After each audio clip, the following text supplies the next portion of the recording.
ഏവർക്കും നമസ്കാരം.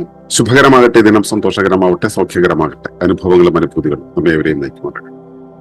ഒളിമ്പസ് സ്വാധ്യായത്തിന്റെ 5-ാമത്തെ അധ്യായം, പ്രായോഗിക പ്രകൃതി ശാസ്ത്രത്തില് 6-ാമത്തെ ദിവസം, 6-ാമത്തെ പാഠം പ്രകൃതി സാമൂഹ്യ ശാസ്ത്രം എന്നുള്ളത്.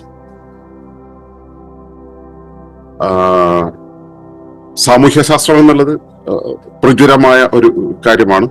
സമൂഹം എങ്ങനെ നിൽക്കുന്നു, എങ്ങനെ പോകുന്നു, എന്താണ് അതിനകത്തുള്ളത് എന്നുള്ളതൊക്കെ.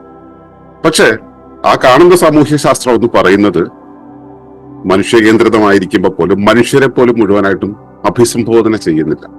വെറും സ്റ്റഡി മെറ്റീരിയൽ ആയിട്ട് മാത്രം മനുഷ്യനെടുക്കുകയും എന്നാൽ അതിന്റെ പരിഹാര കാര്യങ്ങളിലോ അല്ലെങ്കിൽ ആസൂത്രണ കാര്യങ്ങളിലോ എന്നും തന്നെ സാധാരണക്കാരനെ പരിഗണിക്കാത്ത ഒന്നായി നിൽക്കുമ്പോഴാണ് അതിൽ വിപുലമായ മാനങ്ങളിൽ സമൂഹം എന്ന ആ ഒരു വസ്തുതയെ കാണണമെന്ന് നമ്മളിവിടെ പറയുന്നത്.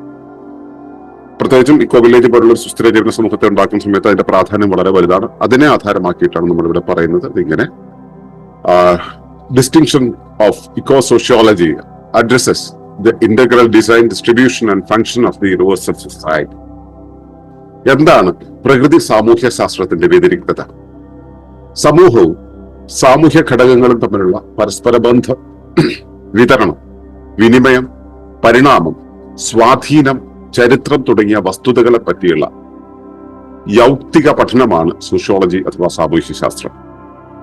എന്നാൽ മനുഷ്യകേന്ദ്രിതമായ സങ്കുചിത സമീപനത്തിൽ പാരിസ്ഥിതിക വംശീയതയാൽ പാർശ്വവൽക്കരിക്കപ്പെട്ട മനുഷ്യ സമൂഹങ്ങളെ പോലും അഭിസംബോധന ചെയ്യാതെയാണ് ആദായപ്രേരിതവും സർവാധികാര നിയന്ത്രിതവുമായ സാമൂഹ്യ ശാസ്ത്ര പഠനങ്ങളും അവയുടെ ഉദ്ദേശ്യങ്ങളും മുന്നോട്ട് പോകുന്നത്.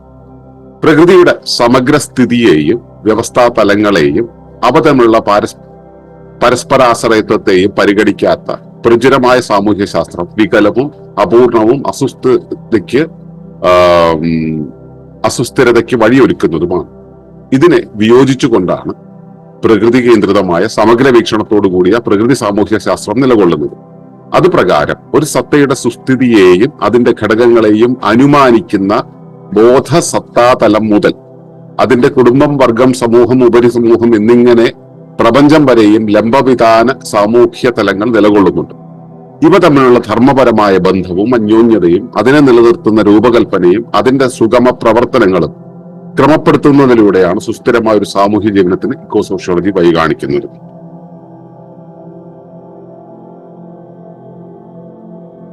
അപ്പോ ഇക്കോ സോഷ്യോളജി എന്ന് പറയുന്നതിന് തൊട്ടു മുമ്പായിട്ട് എന്താണ് സോഷ്യോളജി, എന്താണ് സാമൂഹ്യ ശാസ്ത്രം എന്നുള്ളത് മനസ്സിലാക്കേണ്ടതുണ്ട്.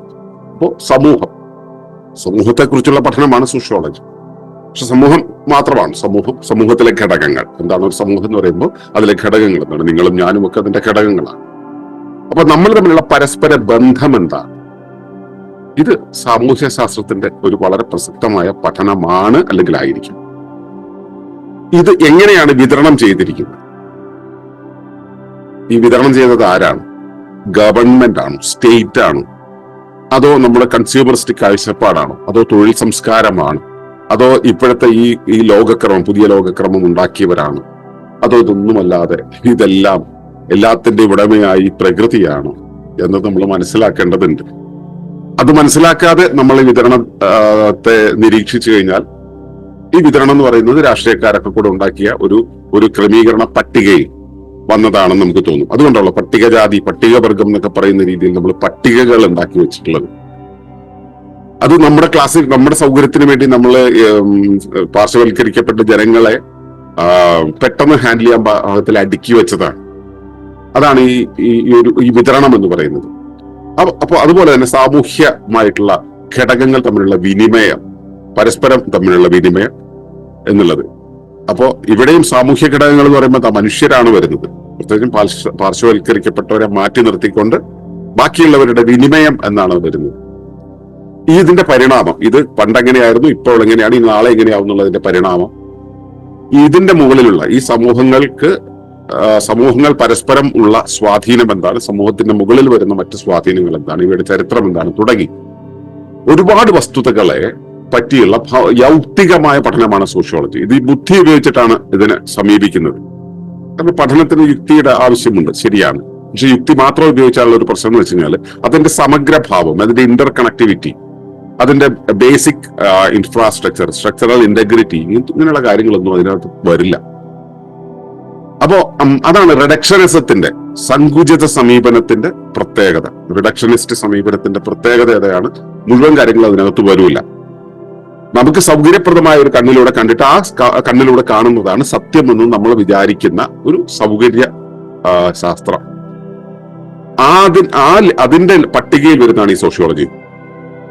അത് സോഷ്യോളജിയുടെ കുഴപ്പമല്ല, അതെടുത്ത് കൈകാര്യം ചെയ്യുന്ന മനുഷ്യന്റെ കുഴപ്പമാണ്. സോഷ്യോളജിക്കൽ സമീപനത്തിന്റെ കുഴപ്പമാണ്. സോഷ്യോളജി നിൽക്കുന്ന തട്ടകത്തിന്റെ പരിധിയുടെ വേലിക്കെട്ടിന്റെ കുഴപ്പമാണ്. അപ്പോ മനുഷ്യകേന്ദ്രിതമായ സങ്കുചിത സമീപനത്തിൽ പാരിസ്ഥിതിക വംശീയതയാൽ പാർശ്വവൽക്കരിക്കപ്പെട്ട മനുഷ്യ സമൂഹങ്ങളെ പോലും അഭിസംബോധന ചെയ്യാതെയാണ് ആദായപ്രേരിതവും സർവാധികാര നിയന്ത്രിതവുമായ സാമൂഹ്യ ശാസ്ത്ര പഠനങ്ങളും അവരുടെ ഉദ്ദേശങ്ങളും മുന്നോട്ട് പോകുന്നത്. ഞാൻ പറഞ്ഞു, മനുഷ്യകേന്ദ്രിതമാണ് ഈ സങ്കുചിത പഠനങ്ങൾ. സങ്കുചിത പഠനം എന്ന് പറയുമ്പോൾ എല്ലാത്തിൽ നിന്നും വേർപെടുത്തി ഒരു കാര്യത്തെ പഠിക്കുന്ന സമയത്ത് അത് ഏത് പശ്ചാത്തലത്തിൽ, ഏത് കാലഘട്ടത്തിൽ, ഏത് കാരണത്തിൽ നിൽക്കുന്നു എന്നതിനെ കുറിച്ച് ഒന്നും മനസ്സിലാക്കാതെ ഒരു കാര്യത്തെ കണ്ട് അതിനെ കൃത്യമായി എടുക്കുക വെച്ചാൽ ആ ഒരു ഫ്രെയിമിനകത്ത് കൃത്യമായിട്ട് എടുക്കുന്നത്. അതിന്റെ വെളിയിലുള്ളത് നമ്മൾ അറിയുന്നില്ല, അറിയേണ്ട കാര്യമില്ല, അങ്ങനെ ഒന്നും ഉണ്ടെന്ന് നമുക്ക് അറിയില്ല. നമ്മൾ ആ ഒരു ഭാഗം കട്ട് ചെയ്തെടുത്തിട്ട് നമ്മൾ നോക്കുന്നതാണ് ഈ സങ്കുചിത സമീപനം എന്ന് പറയുന്നത്, റിഡക്ഷനിസ്റ്റ് സമീപനം എന്ന് പറയുന്നത്. ആ റിഡക്ഷനിസ്റ്റ് സമീപനത്തിലൂടെയാണ് നമ്മൾ പാരിസ്ഥിതിക വംശീയത എന്ന് പറയുന്ന ഒരു അവസ്ഥയെ ഉണ്ടാക്കുന്നത്. എന്താണ് പാരിസ്ഥിതിക വംശീയത? എൻവയോൺമെന്റൽ റേസിസം എന്ന് പറയുന്നത് എന്താണ്? ഈ എൻവയോൺമെന്റൽ ഇമ്പാക്ട്, കാർബൺ ഫുട് പ്രിന്റ് എന്നൊക്കെ പറയുന്ന എൻവയോൺമെന്റൽ ഇമ്പാക്ട്, ഗ്ലോബൽ വാർമിംഗ് എന്നൊക്കെ പറയുന്നില്ലേ, ഇത് ആരെയാണ് ബാധിക്കുക? സാധാരണ ജനത്തെ, താഴേക്കിടയിലുള്ള ജനത്തെ, ചേരിയിലുള്ള ജനത്തെ, നിത്യവൃത്തിക്ക് ബുദ്ധിമുട്ടുന്ന ജനത്തെ, അവരെയാണ് ബാധിക്കുക. ഇലീറ്റ് ആയിട്ടുള്ള ആളുകളെ അത് ബാധിക്കില്ല. ലോകം ഭരിക്കുന്നവരെ ബാധിക്കില്ല, സിസ്റ്റം ഉണ്ടാക്കുന്നവനെ ബാധിക്കില്ല, സിസ്റ്റത്തെ നിയന്ത്രിക്കുന്നവരെ ബാധിക്കില്ല, അധികാരിയെ ബാധിക്കില്ല. കാരണം അവൻ എലീറ്റാണ്, അവൻ അതിനകത്ത് സെക്യൂർഡാണ്. അപ്പൊ ബാധിക്കുന്നത് പാർശ്വവൽക്കരിക്കപ്പെട്ട ഒരു കൂട്ടം ആളുകളെയാണ്, ശബ്ദം പുറപ്പെടുവിക്കാൻ പറ്റാത്ത, പ്രിവിലേജ്ഡ് അല്ലാത്ത ആളുകളെയാണ് ഈ പാരിസ്ഥിതിക ആഘാതങ്ങൾ മുഴുവൻ ബാധിക്കുന്നത്. പാരിസ്ഥിതിക ആഘാതം എന്ന് പറയുമ്പോൾ സാമ്പത്തിക ആഘാതം, ദാരിദ്ര്യം, ദുരിതം, രോഗം എന്ന് പറയുന്ന എല്ലാ കാര്യങ്ങളും അതിനകത്ത് വരും. അപ്പൊ ഇത്തരം കാര്യങ്ങളെല്ലാം ബാധിക്കുന്നത് ഈ വളരെ പാർശ്വവൽക്കരിക്കപ്പെട്ട സൈഡിൽ ഒതുക്കിയിട്ടുള്ള, കോർണർ ചെയ്യപ്പെട്ടിട്ടുള്ള ആളുകളാണ്. അതിന് കാരണം എന്താണ്? ഈ സങ്കുചിത സമീപനമാണ്. സങ്കുചിത സമീപനം എന്ന് പറയുമ്പോൾ നമുക്ക് സൗകര്യപ്രദമായ ഒരു വിൻഡോയിലൂടെ കണ്ട് നമ്മുടെ സൗകര്യപ്രദമായിട്ടുള്ള കാര്യത്തെ മാത്രം കൈകാര്യം ചെയ്ത് ഇതാണ് ശരി എന്ന് വിചാരിക്കുന്ന ഒരവസ്ഥ. ഈ അവസ്ഥയിൽ പാർശ്വവൽക്കരിക്കപ്പെട്ട ആളുകളെയോ അങ്ങനെയുള്ളവരെയോ പോലും അഭിസംബോധന ചെയ്യാതെയാണ് ആദായപ്രേരിതമായിട്ടുള്ള ഈ സർവാധികാര നിയന്ത്രിത വ്യവസ്ഥ കാര്യങ്ങളെ തീരുമാനിക്കുന്നത്. ആദായപ്രേരിതമാണല്ലോ, അറിയാലോ. ഇപ്പോ യുണൈറ്റഡ് നേഷൻസ് എന്തിനാണ് ഈ കാര്യങ്ങളെ ചെയ്യുന്നത്? അതൊരു കൂട്ടം ആളുകളുടെ ലാഭത്തിന് വേണ്ടിയാണ്, ഇക്കണോമിക് കമ്മ്യൂണിറ്റികളുടെ ലാഭത്തിന് വേണ്ടിയാണ് ചെയ്യുന്നത്. അപ്പോ ഈ കാര്യങ്ങളെല്ലാം, രാജ്യഭരണം എന്നുള്ളത്, ഒരു പാർട്ടി രാജ്യഭരണത്തെ ഏറ്റെടുക്കുന്നത് എന്തിനാണ്? അത് രാജ്യത്തോടുള്ള കമ്മിറ്റ്മെന്റ് തീർക്കാനാണോ? അല്ല. ഇവിടുത്തെ ജനാധിപത്യ വ്യവസ്ഥയിൽ, പാർലമെന്ററി ഡെമോക്രാറ്റിക് സിസ്റ്റത്തിൽ ലാഭത്തിന് വേണ്ടിയാണ് ചെയ്യുന്നത്. ഒരു പാർട്ടിയുടെ, വ്യക്തിയുടെ അല്ലെങ്കിൽ ഒരു സംവിധാനത്തിന്റെ ലാഭത്തിന് വേണ്ടിയാണ് ചെയ്യുന്നത്. അപ്പോൾ ആദായപ്രേരിതമാണ്. അതുപോലെ തന്നെ സർവാധികാരികളാണ് ഇതിനെല്ലാം ഡിസൈൻ ചെയ്ത് വെച്ചിട്ടുള്ളത്, അവരുടെ നിയന്ത്രണത്തിലാണ്. അതിൽ ഒതുങ്ങി നിൽക്കുന്ന, അതിന്റെ കീഴെ വരുന്ന സാമൂഹ്യ ശാസ്ത്ര പഠനങ്ങളും അവരുടെ ഉദ്ദേശ്യങ്ങളും മുന്നോട്ട് പോകുന്നത് ഈ പാർശ്വവൽക്കരിക്കപ്പെട്ടവരെ അഭിസംബോധന ചെയ്യാതെയാണ്. അതായത് മനുഷ്യകേന്ദ്രിതമാണെന്ന് പറയുമ്പോൾ മനുഷ്യരെ മുഴുവൻ അഡ്രസ്സ് ചെയ്യണം, മനുഷ്യരെ പോലും അഡ്രസ്സ് ചെയ്യുന്നില്ല എന്നുള്ളതാണ് ഈ സാമൂഹ്യ ശാസ്ത്ര പഠനത്തിന്റെ ഏറ്റവും വലിയ ലിമിറ്റേഷൻ എന്ന് പറയുന്നത്. ഇവിടെ പ്രകൃതിയുടെ സമഗ്ര സ്ഥിതിയെയും വ്യവസ്ഥാ തലങ്ങളെയും അവ തമ്മിലുള്ള പരസ്പര ആശ്രയത്വത്തെയും പരിഗണിക്കാത്ത ഒന്നാണല്ലോ ഇത്, അല്ലെ? പ്രകൃതി എല്ലാം കൂടെ ചേർന്നതാണ്, എല്ലാം തമ്മിൽ ഇന്റർ കണക്റ്റഡ് ആണ്. അവ വ്യവസ്ഥാ തലങ്ങളായിട്ട്, പല തലങ്ങളായിട്ട് നിൽക്കുന്നു. മനുഷ്യൻ നിൽക്കുന്ന ഒരു തലം മാത്രമല്ല, ഇപ്പം മനുഷ്യരുടെ പാർശ്വവൽക്കരിക്കപ്പെട്ടവരെ പോലും വേറൊരു തലമാണെന്ന് നമ്മൾ പറയുമ്പോൾ ഇവിടെ മനുഷ്യർ എന്ന് പറയുന്നതും, മൃഗങ്ങൾ എന്ന് പറയുന്നതും, ജീവജാലം എന്ന് പറയുന്നതും, ജീവി വർഗം എന്ന് പറയുന്നതും, ഭൗമജാലിക എന്ന് പറയുന്നതും ഒക്കെ തന്നെ ഓരോ വ്യവസ്ഥാ തലങ്ങളാണ്. അപ്പോ ഈ വ്യവസ്ഥാ തലങ്ങളിലാണ് നമ്മൾ നിലനിൽക്കുന്നത് എന്ന സത്യം, ഇവ തമ്മിൽ പരസ്പരം ആശ്രയിച്ചുകൊണ്ടാണ് നിലനിൽക്കുന്നത് എന്ന സത്യം, ഇതിനെ പരിഗണിക്കാത്ത പ്രചുരമായ സാമൂഹ്യ ശാസ്ത്രം സത്യത്തിൽ വികലമാണ്. എന്നുവെച്ചാൽ അത് അതിന്റെ പണി ചെയ്യില്ല, അത് അതിന്റെ പൂർണ്ണമായിട്ടുള്ള രൂപത്തിലേക്ക് കൊണ്ടുവരില്ല. പ്രത്യേകിച്ചും സുസ്ഥിരത എന്നുള്ള നിലനിൽപ്പ് എന്നുള്ളൊരു കോണ്ടെക്സ്റ്റിൽ അത് അതിന്റെ പൂർണ്ണമായിട്ടുള്ള ഒരവസ്ഥ ചെയ്യില്ല. അതുകൊണ്ടാണ് അതിന് അപൂർണമത്. വികലമാണ്, അപൂർണമാണ്, മാത്രമല്ല അസുസ്ഥിരതയ്ക്ക് വഴിയൊരുക്കുന്നതാണ്. അപ്പോൾ നമ്മൾ സാമൂഹ്യശാസ്ത്രത്തിന്റെ രീതിയിൽ സമൂഹ നന്മയ്ക്ക് വേണ്ടി എന്ന് പറയുന്ന കാര്യങ്ങളെ പ്രോജ്വലിപ്പിക്കാൻ പിന്നാമ്പറമായിട്ട് കാണിക്കുന്നതാണ് സാമൂഹ്യശാസ്ത്രം. സാമൂഹ്യശാസ്ത്ര ബോധമുള്ളവർക്ക്, സാമൂഹ്യ ബോധമുള്ളവർക്കാണ് യഥാർത്ഥ സാമൂഹ്യ പ്രവർത്തകരാകാൻ കഴിയുക എന്ന് നമ്മൾ വിശ്വസിക്കുന്നു. അപ്പൊ ഈ ഒരു പശ്ചാത്തലത്തിൽ മനുഷ്യ സമൂഹത്തെ പോലും അതിന്റെ സുസ്ഥിരതയെ പോലും അഡ്രസ് ചെയ്യാത്ത ഇതൊന്ന്, വ്യവസ്ഥാതലങ്ങളെ കുറിച്ച്, സമഗ്ര തലങ്ങളെ കുറിച്ച്, പരസ്പര ആശ്രയത്വത്തെ കുറിച്ച് പരിഗണിക്കാത്ത ഒന്നിന് എങ്ങനെയാണ് യഥാർത്ഥത്തിലുള്ള ഒരു സുസ്ഥിരതയിലേക്ക് വഴി കാണിക്കാൻ കഴിയുക? അപ്പൊ ഇതിനോട് ഉള്ളൊരു വിയോജിപ്പിൽ നിന്നുകൊണ്ടാണ് പ്രകൃതി കേന്ദ്രമായിട്ടുള്ള സമഗ്ര വീക്ഷണത്തോടു കൂടിയ പ്രകൃതി സാമൂഹ്യ ശാസ്ത്രം മുന്നോട്ട് വരുന്നത്. കാരണം അത് സുസ്ഥിരതയെ നമ്മൾ അഡ്രസ്സ് ചെയ്യണമെങ്കിൽ, യാഥാർത്ഥ്യത്തെ അഡ്രസ്സ് ചെയ്യണമെങ്കിൽ നമ്മൾ സാമൂഹ്യ ശാസ്ത്രത്തെ കാണേണ്ടത് പ്രകൃതി കേന്ദ്രിതമായിട്ടുള്ള ഒരു അവസ്ഥയിൽ നിന്നാണ്. അപ്പൊ അതുപ്രകാരം ഒരു സത്തയുടെ സുസ്ഥിതിയെയും അതിന്റെ ഘടകങ്ങളെയും അനുമാനിക്കുന്ന ബോധസത്താതലം ആരാണ് ഇതൊക്കെ പഠിക്കുന്നത്? ഞാൻ, അല്ലെങ്കിൽ നിങ്ങൾ. നിങ്ങളുടെ ബോധസത്താതലം മുതൽ എന്റെ ശരീരം, അതിന്റെ കുടുംബം, അതിന്റെ വർഗം, അതിന്റെ സമൂഹം, അതിന്റെ ഉപരി സമൂഹം, ഇങ്ങനെ നോക്കുമ്പോൾ ഇപ്പൊ ഞാൻ എന്നുള്ളത് മാത്രം എടുക്കുമ്പോൾ ഓക്കെ, എന്റെ തൊട്ടപ്പുറത്ത് എന്ന് പറയുമ്പോൾ എന്റെ കുടുംബം എന്നുള്ളൊരവസ്ഥ വരുന്നുണ്ട്, അല്ലെങ്കിൽ എന്റെ ഗോത്രം എന്നുള്ളൊരവസ്ഥ വരുന്നത്. അതിനും അപ്പുറത്തേക്ക് നോക്കുമ്പോൾ എന്റെ സമൂഹം എന്ന് പറയുന്നത്, എന്റെ സമൂഹം എന്ന് പറയുന്നത് മനുഷ്യ സമൂഹം എന്നുള്ളത്, അതിന്റെ ഉപരി സമൂഹം എന്ന് വെച്ചാൽ ജീവസമൂഹമാണ്. ഈ ജീവസമൂഹത്തിന്റെ തലത്തിൽ പോയിട്ട് കുറച്ചുകൂടെ അപ്പുറത്ത് വീണ്ടും താഴത്തേക്ക് നോക്കിയാൽ അവിടെ മറ്റേ സസ്യ സമൂഹം ഉണ്ടാവും. അതിനും തൊട്ട് താഴത്തേക്ക് നോക്കിയാൽ അവിടെ മറ്റേ ആൽ സമൂഹം ഉണ്ടാവും, മറ്റേ നെൽ സമൂഹം ഉണ്ടാവും, പുൽ സമൂഹം ഉണ്ടാവും, ഔഷധികൾ സമൂഹം ഉണ്ടാവും. അതിനകത്തേക്ക് നോക്കിയാൽ അതിനകത്തും പിന്നെ സ്പെസിഫിക് ആയിട്ട് പല ഘടകങ്ങൾ നമുക്ക് കാണാൻ കഴിയും. അപ്പോ വ്യവസ്ഥാ തലങ്ങൾ എന്ന് പറയുന്ന രീതിയിൽ നമ്മൾ ഇതിൽ നിന്ന് അതിനെ ഒരു എന്താ പറയാ ലംബവിധാന സാമൂഹ്യ തലങ്ങൾ ആയിട്ട് എടുക്കുകയാണെങ്കിൽ, ലംബവിധാനം എന്ന് വെച്ചാൽ അറിയാലോ, വെർട്ടിക്കൽ ഹൈറാർക്കി എന്ന് പറയുന്ന ഒരു അവസ്ഥയുണ്ട് ഇവിടെ, അല്ലെ? കൂടുകൾക്കകത്ത് കൂടുകളായി വരുന്ന പ്രപഞ്ചത്തിനകത്ത് മറ്റേ ഗാലക്സികൾ, അതിനകത്ത് സോളാർ സിസ്റ്റംസ്, അല്ലെങ്കിൽ നക്ഷത്ര സമൂഹങ്ങൾ, അതിനകത്ത് ഗ്രഹസമൂഹങ്ങൾ, അതിനകത്ത് ഗ്രഹം, അതിനകത്ത് ജൈവ സമൂഹം, അതിനകത്ത് ജീവിവർഗങ്ങൾ, ഇതിന് ക്രമീകൃതമായിട്ടുള്ള ഒരു അവസ്ഥയുണ്ട്. അതാണ് ലംബവിധാനം എന്ന് പറയുന്നത്. ആ ലംബവിധാനത്തിലെ സാമൂഹ്യ തലങ്ങൾ പലതുണ്ട്. അപ്പോ ഞാൻ എന്ന് പറയുന്ന ഒരു അവസ്ഥയിൽ നിന്നും എന്റെ തൊട്ടു മുകളിലുള്ള ശരീരം, അതിനു മുകളിലുള്ള കുടുംബം, അതിനു മുകളിലുള്ള ഗോത്രം, അതിനു മുകളിലുള്ള സമൂഹം എന്ന് പറയുന്നതിന്റെ ശരിയായ രൂപത്തിലേക്ക് അടുത്ത തലത്തിലേക്ക് കയറുമ്പോൾ അവിടെ സസ്യജാലങ്ങളും ജീവജാലങ്ങളും ഒക്കെ വരുന്ന സമൂഹമാണ് വരിക, മൃഗജാലങ്ങൾ വരുന്നത്. അപ്പൊ ഇവിടെയുള്ള എല്ലാ ജീവജാലങ്ങളും, സൂക്ഷ്മ ജീവജാലങ്ങളും എല്ലാം തന്നെ ഈ ഒരു നെറ്റ്വർക്കിന്റെ, അതായത് എന്റെ തൊട്ടുമുകളിലുള്ള ഹൈറാർക്കിയും ആ ഹൈറാർക്കിയുടെ മറ്റപ്പുറത്തുള്ള മറ്റ് താഴത്തേക്കുള്ള ഹൈറാർക്കിയും ഒക്കെ പരസ്പരം ബന്ധപ്പെട്ട് കിടക്കുന്ന ഒരവസ്ഥ. അപ്പോ ഈ ഒരു തരത്തിലുള്ള ഒരു സാമൂഹ്യ ജാലികയാണ് നമുക്കുള്ളത്. ഇക്കോസോഷ്യോളജി ആ രൂപത്തിലാണ് ഇതിനെ കാണുന്നത്. അതായത് എനിക്ക് സമാനമായവർ, എനിക്ക് സമാനമാകുക എന്ന് പറയുമ്പോൾ നമ്മൾ എപ്പോഴും സൗകര്യപ്രദമായ രീതിയിൽ സമാനമാക്കുക. ഞാൻ ഈ നാട്ടിൽ എത്ര പേരുണ്ടെന്ന് നോക്കി കഴിഞ്ഞിട്ടുണ്ടെങ്കിൽ എന്റെ പ്രായത്തിൽപ്പെട്ടവർ, എന്റെ ആ ഒരു സംഭവത്തിൽപ്പെട്ടത്, ഞാൻ അനുമാനത്തിന്റെ ആദ്യ റെഫറൽ പോയിന്റ് ആണ്. എനിക്ക് ചേർത്ത് നിൽക്കാൻ പറ്റുന്ന, എന്റെ അളവുകോലിൽ പെടുത്താൻ പറ്റുന്ന കുറച്ചെണ്ണത്തിനെ വെച്ചുകൊണ്ട് ഞാൻ എന്റെ സമൂഹത്തെ കാണുന്നു. എന്നിട്ട് നമ്മൾ അതിനെക്കുറിച്ച് പഠിക്കുന്നു, അതിനെക്കുറിച്ച് അനുമാനിക്കുന്നു, അതാണ് സത്യമെന്ന് വിചാരിക്കുന്നു. പ്രകൃതി സാമൂഹ്യശാസ്ത്രം അങ്ങനെ ഒരു അവസ്ഥയെ സമീപിക്കുന്നില്ല, അങ്ങനെ ഒരു അവസ്ഥയെ അംഗീകരിക്കുന്നില്ല. പകരം അത് പ്രാപഞ്ചികമായിട്ടുള്ള മൊത്തം സമൂഹത്തിന്റെ ഘടനാ വിന്യാസം തുടങ്ങിയ കാര്യങ്ങളെ പരിഗണിക്കുന്നു. അവിടെ ഞാൻ എന്റെ മുകളിലുള്ള മറ്റേ വെർട്ടിക്കൽ ആയിട്ടുള്ള, അല്ലെങ്കിൽ എന്താ പറയുക, ലംബവിധാനമുണ്ടല്ലോ, ആ ലംബവിധാനത്തില് എനിക്ക് മുകളിൽ എന്റെ ജീവിവർഗം, അതിന്റെ മുകളിൽ ഗയ്യ, അതിന്റെ അപ്പുറത്ത് മറ്റു ജീവസമൂഹങ്ങൾ, അതിനകത്ത് മറ്റു ജീവികൾ, അവയുടെ ആവശ്യങ്ങൾ, അവയുടെ കാര്യങ്ങൾ, അതും ഞാനും തമ്മിലുള്ള ബന്ധം, ഞാനും ഒരു സസ്യവും തമ്മിലുള്ള, ഞാനും ഒരു പട്ടിയും തമ്മിലുള്ള, ഞാനും എന്റെ ബയോഡൈവേഴ്സിഫൈഡ് ആയിട്ടുള്ള എക്സിസ്റ്റൻസിനെ സപ്പോർട്ട് ചെയ്യുന്ന മറ്റ് ഡൈവേഴ്സ്ഡ് ആയിട്ടുള്ള എലമെന്റുകൾ, വനം, വന്യപ്രകൃതി, ഇവിടെയുള്ള സൂക്ഷ്മജീവികൾ, ഇവയെല്ലാം തമ്മിലുള്ള പരസ്പര ജാലികയുണ്ടല്ലോ, ആ ജാലികയാണ് സമൂഹം എന്നാണ് പ്രകൃതി സാമൂഹ്യ ശാസ്ത്രം കണക്കാക്കുന്നത്. അല്ലാതെ പാർശ്വവൽക്കരിക്കപ്പെട്ട മനുഷ്യരെ പോലും ഒഴിവാക്കിയ ഒരു കൂട്ടം മനുഷ്യരല്ല. ഇവിടെയുള്ള സർവ്വജീവജാലങ്ങളും അജൈവജാലങ്ങളും വരുന്ന ഒരു സമൂഹം.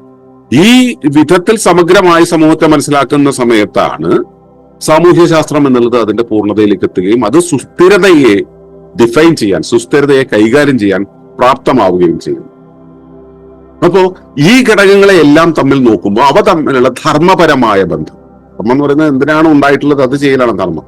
ആ ധർമ്മപരമായ ബന്ധവും അന്യോന്യതയും, ഇവ പരസ്പരമുള്ള അന്യോന്യതയും അതിനെ നിലനിർത്തുന്ന രൂപകൽപ്പന, ആ ഒരു വണ്ടർഫുൾ ആയിട്ടുള്ള ഡിസൈൻ, അതിന്റെ സുഗമമായ പ്രവർത്തനങ്ങൾ, ഇതിനെ എങ്ങനെ ക്രമപ്പെടുത്താം, സാമൂഹ്യമായ രീതിയിൽ എങ്ങനെ ക്രമപ്പെടുത്താം എന്നുള്ളതാണ് സുസ്ഥിരമായ ഒരു സാമൂഹിക ജീവിതത്തിന് വേണ്ടിയിട്ട് ഇക്കോ സോഷ്യൽ നമുക്ക് പറഞ്ഞു തരുന്നത്.